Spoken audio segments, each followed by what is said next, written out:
Dati, excited kang magbasa ng Bible. Ngayon, minsan wala ng gana. Dati, unang takbuhan mo si God. Ngayon, last option na lang. Dati, sensitive ka sa kasalanan. Ngayon, parang normal na lang. Sa araw na ito, ang tatalakayin ko ay malimit na nararanasan ng mga Kristiyano. Ito ay tungkol sa backsliding o unti-unting lumalayo ang isang tao sa Diyos at paano siya nakakabalik. Sabi po sa Jeremiah 2:13, "But my people have committed two evils. They have forsaken me, the fountain of living waters, and hewed themselves cisterns, broken cisterns that can hold no water."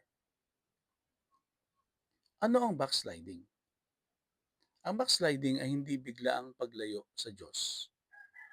Kadalasan, ito ay unti-unting paglamig ng puso, pagkawala ng intimacy kay God, at pagbabalik sa dating paraan ng pamumuhay.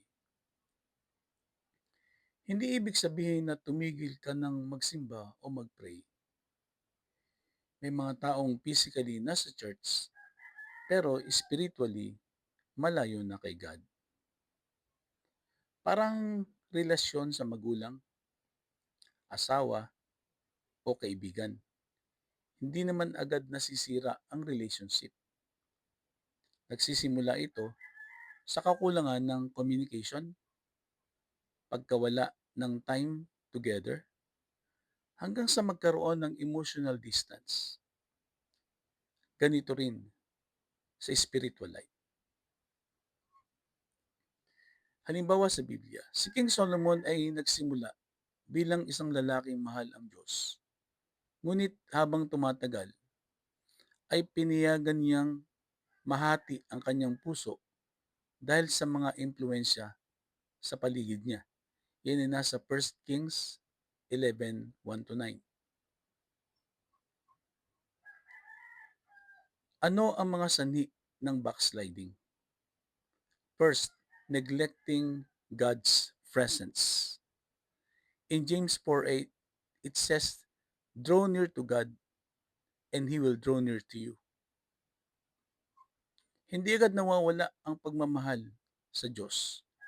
Kadalasan, nagsisimula ito sa pagpapabaya sa prayer, Bible reading, worship, at fellowship.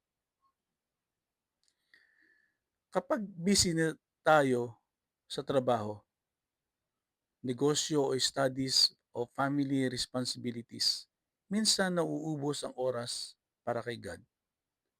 Hindi kasalanan ang pagiging busy, pero delikado kapag si God na ang natitirang oras.